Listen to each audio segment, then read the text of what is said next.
Start নে না কে হলো বডি ভালো হুন্ডা খাড়া করে তুললাম এখন স্টার্ট নিচ্ছে না কিসের জন্য পিলাগে মনে ময়লা জমিছে স্যার। পিলাকে ময়লা জমেছে পিলাক সাফ করো নাকি সেটাও সাফ করতে পারো না পারি কি না পারি স্যার আগে চেষ্টা করে দেখি। করো চেষ্টা করো দেখতেছি কি হলো, পিলাগের মধ্যে আবার কি হলো? হ্যাঁ ময়লা এত কষ্ট করে শুভ একটা কামে বাইর হবো একটা বাধা পড়ে গেল। আচ্ছা বডি তোমাকে একটা কোশ্চেন জিজ্ঞেস করি, এই যে মনে করো যে একটা পরিস্থিতি তৈরি হলি পরে আমি কতবার তোমাকে কই যে তুমি অ্যাকশনে যাও কোনো সময় তুমি অ্যাকশনে যাও না। আবার এই যে বিশ্বাসের ভাইস্তির সেদিন যে মানে তুমি দাবুর দিলে, হ্যাঁ মানে ঝাড়ি পিঠে এসে দৌড় মারলো, তখন কিন্তু আমি তোমাকে অর্ডার করি নাই, অ্যাকশনে যাওয়ার কথা কই নাই, সেটা তুমি করলে নিজের মনের থেকে করলে। আবার কালকে ঝামেলা তখন হইলো আমি তখন কলাম কি যে তুমি বন্দুকটা আমার হাতে দাও অথবা তুমি যা তুমি তাকে অ্যাটাক করো, সেটা কিন্তু শুনলে না, তুমি সে আবার পুরিয়ে সে বডি হয়ে গেল। কি কারণটা কি? আসলে কারণটা কি স্যার, আমি সবসময় চেষ্টা করি যে আইনের মধ্যে থাইকা কাম কাজ করবেন। অবশ্য আর একটা বিষয় আছে, মা বোনের যদি কেউ অপমান করে কোনো কথা কয় তাহলে আমার মিজাজ ঠিক থাকবে পারে না, আমি অ্যাকশনে চলে যাই।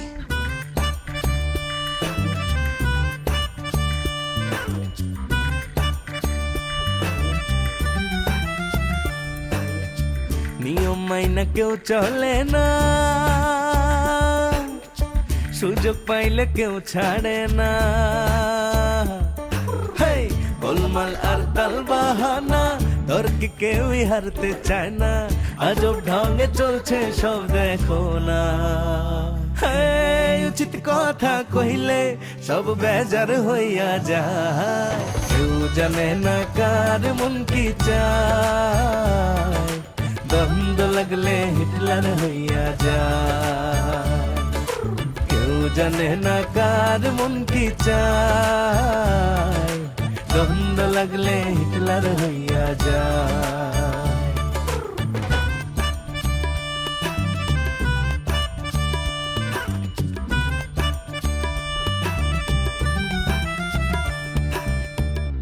ঠিক আছে ভালো কথা, খালি মা বোনের অপমানটা তুমি সহ্য করে পারো না তাই তো?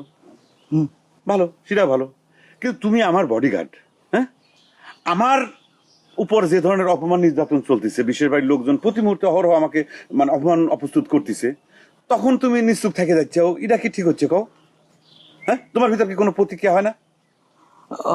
স্যার আমার ভেতরে ক্রিয়া প্রতিক্রিয়া হয়, মানে প্রতিক্রিয়া যা হয় না স্যার সেটা আমি কব না, আমি যেটা করি স্যার আমি একটু কন্ট্রোল করি।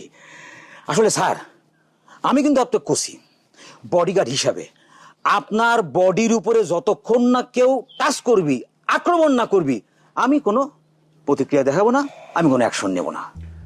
খুব একটা যুক্তির কথা কইলে তাই না, যুক্তিবাদী হয়ে গেলে। আচ্ছা তুমি আগের থেকে যদি তুমি ডিফেন্সে না থাকো, মনে করো কেউ আমার উপর অ্যাটাক করে ফালাইলো, আমার বডিটা ডেড হয়ে গেল, তখন তোমার অ্যাকশনে যায় কি লাভ কও? এটা একটা ভালো কথা কইছেন স্যার। আসলে কি স্যার এই বাঁচা মরা তো ওই উপরালার হাতে, এখন যদি আপনার কপালে এরকম কিছু লেখা থাকে তাহলে আমি আর কি স্যার, কেউ সেই লেখা ফেরত দিতে পারবি না, তার মানে আপনি ডেড হয়ে যাবেন। হ্যাঁ আপনার ডেড হওয়ার পরে বডিগার্ড হিসেবে আমার দায়িত্বটা হলো কি, আপনার বডিটা সংগ্রহ কইরা সসম্মানে মান সম্মানের সাথে আপনার দাফন খাবনের ব্যবস্থা করা। অবশ্য সে সময়ের অ্যাকশনটা আপনি দেখতে পারবেন না। পিলাগে ময়লা পড়ে নাই, তোমার ব্রেনের ভিতর ময়লা ঢুকেছে, ব্রেনটাকে সাফ করো। আমার ডেড বডি তুমি যথাযোগ্য মর্যাদায় তুমি সমাহিতা করবে, কবর দিবে তাই না, দাফন কাফন করবে, পিলাক সাফ করো। তাহলে মগজের ভিতর ময়লা ঢুকে আছে, মগজটা সাফ করা লাগবে আগে, ছিঁড়ে ফেলা দিও না। স্টার্ট দেন স্যার। ধরো। এতদিন তো ভাবিছি ওই শয়তানটা একটা চিটার, কিন্তু এখন তো দেখতেছি শয়তানটা শুধু চিটারই না, ও একটা ভয়ানক ক্রিমিনাল। কার কথা কইছো? জুয়েল? আরে না, জুয়েল তো ধরবার গেলি আমাদের বাড়ির কেউই না, ও ক্রিমিনাল হলে তো কোনো সমস্যা নাই, কিন্তু আমাদের বাড়ির মধ্যেই যে এত বড় কাল সাপ বসে আছে এটা তো জানতাম না।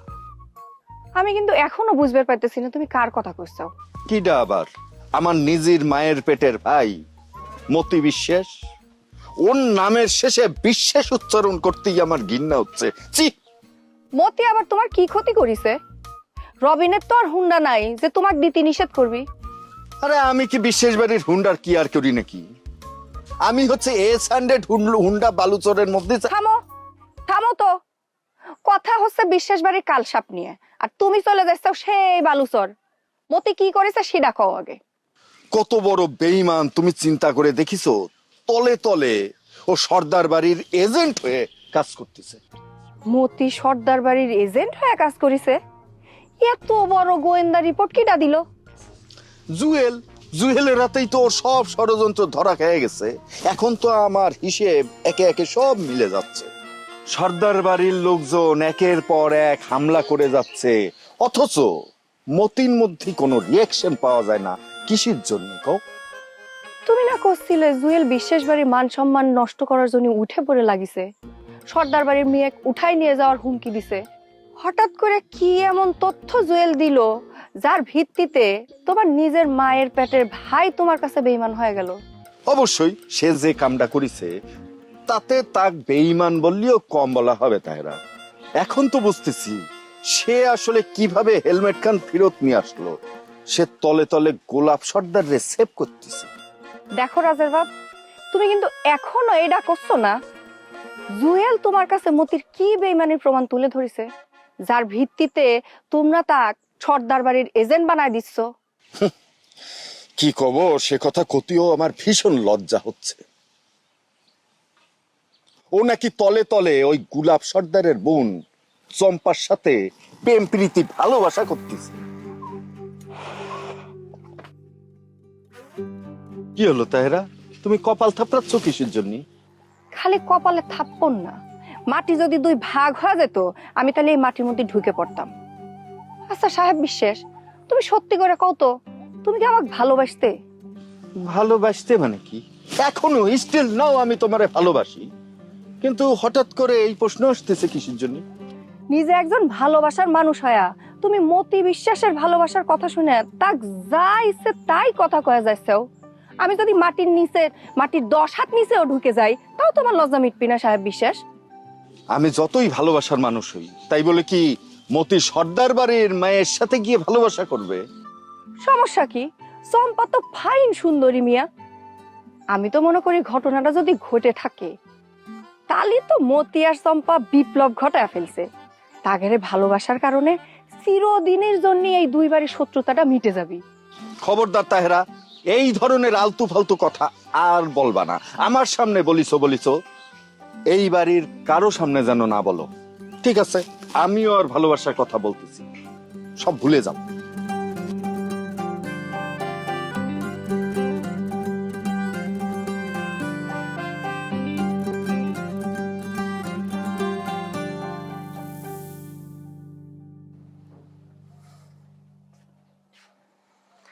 বাইরে ফুলো দিয়ে বইয়ে রয়েছেন কাকু, আপনার লাগে আমার কিছু গুরুত্বপূর্ণ কথা আছে।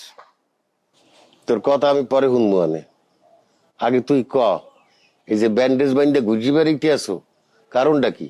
তুই তো কইছিলি যে ব্যান্ডেজটা দেশো কেস যাতে পোক্ত হয়, তুই তো কেস টেস কিছু করলি না। কেস কর্ম কেমনে? একটা কেস করতে যেই ধরনের সাপোর্ট লাগে সেই ধরনের সাপোর্ট আপনারা আমার দেশেন। সাপোর্ট তো দেনই নাই, আমি অসুস্থ শরীর, অথচ এই মুহূর্তে আমার আপনি চলে যাওয়ার লাগিয়া বারবার চাপ প্রয়োগ করতে আছেন। এক সময় এক কথা কাউকা আয়, তুই দেখি একবার কইছিলি যে কেস করে দুর্বল মানুষ, যাগো কিছু করার থাকে না, হেরা যাইয়ে পুলিশ প্রশাসনের সাহায্য কামনা করে। আরে বাবা, আমি সে কথা দিয়ে এখন কি সরিয়েছি নাকি? আমি তো সে কথার উপরে এখনো আমার অটুট আছি, আমার বিশ্বাস কিন্তু সবকিছু আছে।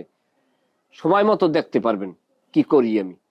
এই তুই বলে সর্দারের বাইরে হাইজ্যাক করার হুমকি দেছো? হাইজ্যাক? এটা তো বাস্তবে ঘটা মতো, এটা হাইজ্যাক আছে কি? কিছু জিনিস আমার চোখের সামনে আইছে যে কারণে আমি আপাতত একটু ঢেমা দিয়ে আছি, পরবর্তীতে আমি নতুন অ্যাকশন গ্রহণ করব।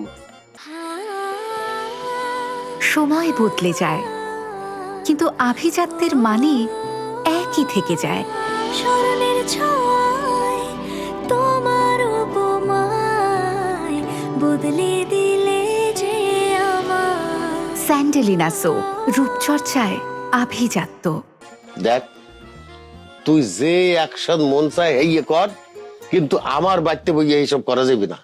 আমার বাড়ির থেকে বাইরে গিয়ে তুই যা খুশি তাই কর, আমার কোনো আপত্তি নাই।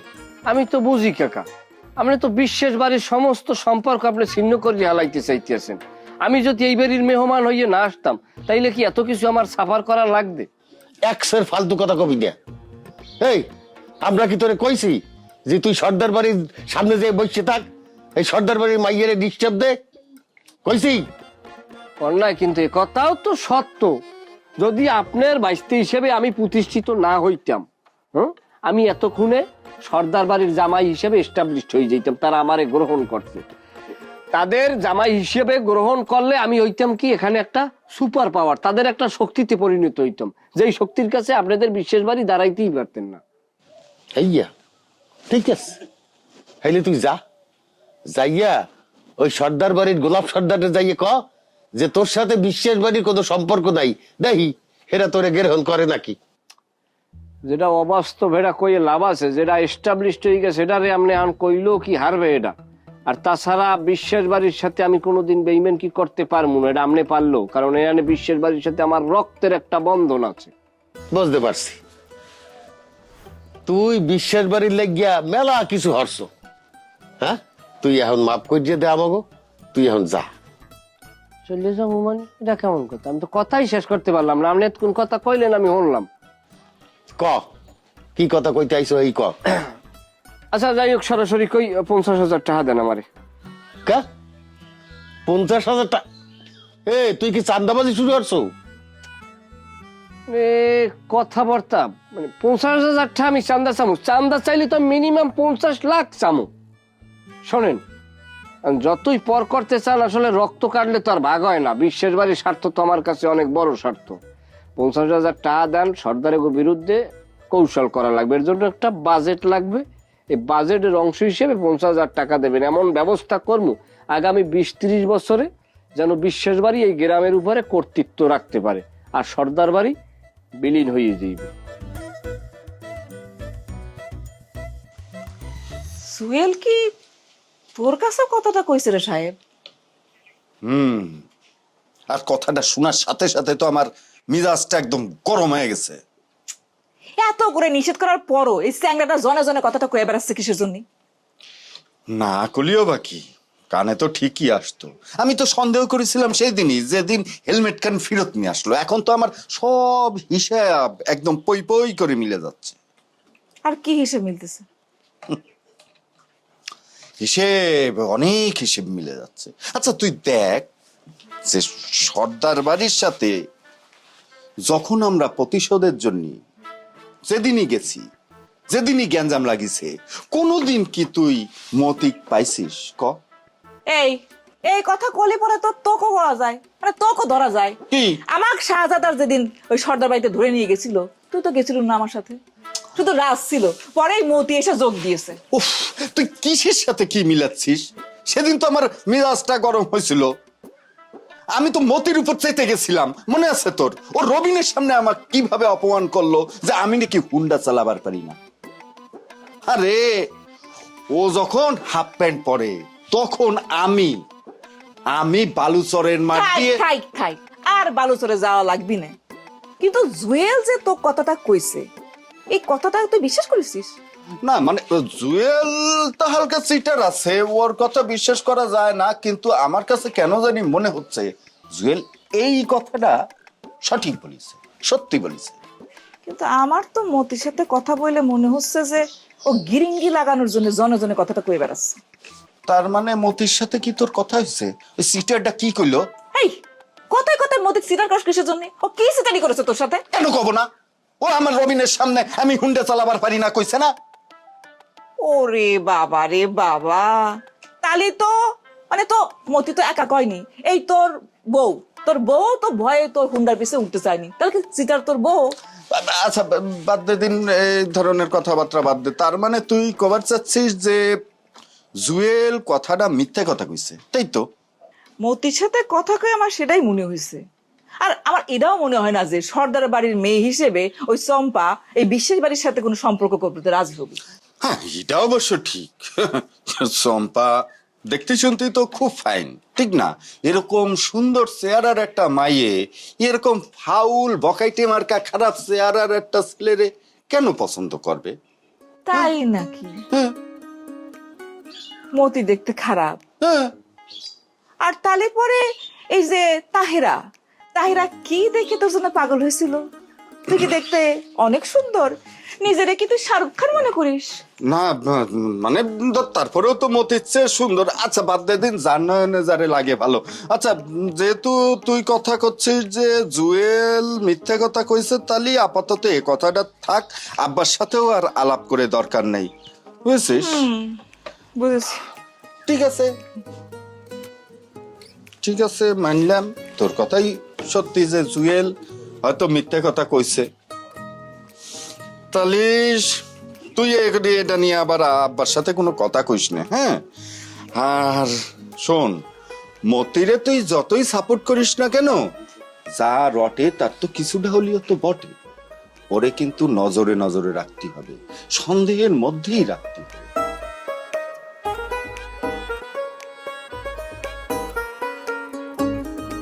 I love you, my love. I love you, চম্পা। বিশ্বাস করো, আমি তো কল্পনাই করতে পারতেছি না আজ থেকে আমাদের নতুন পথ চলা শুরু হচ্ছে। প্লিজ প্লিজ আমার জন্য আর মনের মধ্যে ভালোবাসা কেন চাপা দিয়ে রাখবে না, আমাকে কষ্ট দিবা না। আমার এই ভালোবাসার ফুলকান তুমি গ্রহণ করো, শোনা প্লিজ।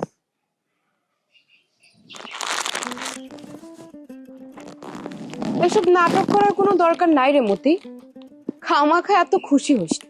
অবশ্যই খুশি হব, অবশ্যই খুশি হব। বিশ্বাস করো চুম্পা, এই কথা কিন্তু শোনার পর থেকে না আমার মনের মধ্যে যে কি আনন্দ লাগতেছে, ইচ্ছা করতেছে তোমার হাতখান ধরে সোজা মাঠের মধ্যে চলে যায়, দুইজন একদম নায়ক নায়িকার মতো সিনেমার মতো করে গান করি, আকাশের মধ্যে মেঘের প্রতি উড়ে উড়ে ভাসি, আর তোমার হাতখান ধরে। তুই যা ভাইবে এত খুশি হচ্ছ না, বিষয়টা কিন্তু সেরকম না রে মতি। আমি জানি চুম্পা, এটা তোমার মনের কথা না, তুমি আমার কাছে কথাটা প্রকাশ করতেছো না, কিন্তু আমি জানি মনে মনে তুমি আমাকে অনেক ভালোবাসো। যদিও কথাটা তুমি জুয়েলের কাছে ঠিকই কিন্তু প্রকাশ করে দিছাও। জুয়েল শালা অবশ্যই এটা নিয়ে আমার ব্ল্যাকমেল করতেছে, বুঝেছো? শালা তো আপাক যা ডাইরেক্ট করে দিচ্ছে, জানো? তোর কি ধারণা মতি, তোর চাচাতো ভাইকে আমি যা কইছি সবকিছু কি আমার মনের কথা? অবশ্যই তোমার মনের কথা। বিশ্বাস করো শুনতে, এই কথাটা শোনার পর থেকে না সারাক্ষণ আমার মনের মধ্যে খালি কিরিং কিরিং কিরিং কিরিং কিরিং বাজতেছে, মনের মধ্যে কিসের টুংটাং টুংটাং করে শব্দ হচ্ছে। আমি মতিক ভালোবাসি, আমি মতিক ভালোবাসি, আমি মতিক ভালো। দেখ মতি, আমি কিন্তু তোকে বারবার করছি, তুই যা ভাবতেছ সেটা না, এত খুশি হইস নে। তাছাড়া যেটা কোনোদিন সম্ভব না তা নিয়ে কি খামাখা কোনো কিছু ভাবার দরকার আছে? কিসের জন্য সম্ভব না? তুমি আমাকে ভালোবাসো, আমি তোমাকে ভালোবাসি। দেখো, ভালোবাসার জন্য পৃথিবীতে অসম্ভব বলে কিছু নেই চম্পা। কেন মতি, তোর কিসের জন্য মনে হচ্ছে আমি তোকে ভালোবাসি? আমি জুয়েলিক মিথ্যা কথা কইছি যাতে জুয়েল আমাকে ঝামেলা না করে। আমি জানি চম্পা, এটা তোমার মনের কথা না, তুমি ঠিকই মনে মনে আমাকে পছন্দ করো, কিন্তু আমাদের দুই পরিবারের শত্রুতার কারণে সেই কথাটা আমার প্রকাশ করতেছ না। অসুবিধা নেই চম্পা, তোমাকে ভালোবাসার জন্য যদি আমাকে ওই বিশ্বাস বাড়ি ত্যাগ করতে হয় সেটাও আমি করবো। প্রয়োজনে যদি আত্মহত্যা করতে হয় সেটাও আমি করতে রাখতে পারছি।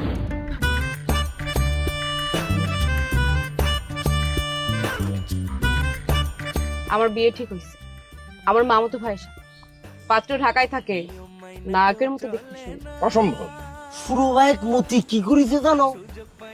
সে আমার এই অজ্ঞান হয়নি, অপপ্রচার চালাচ্ছে। আম্মা, আপনার এই লাভু কি ঘর জামাই থাকতে রাজি হবে?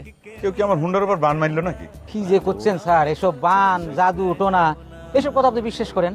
তোমার কি মনে হচ্ছে এটা অবিশ্বাস করার মতো বিষয়?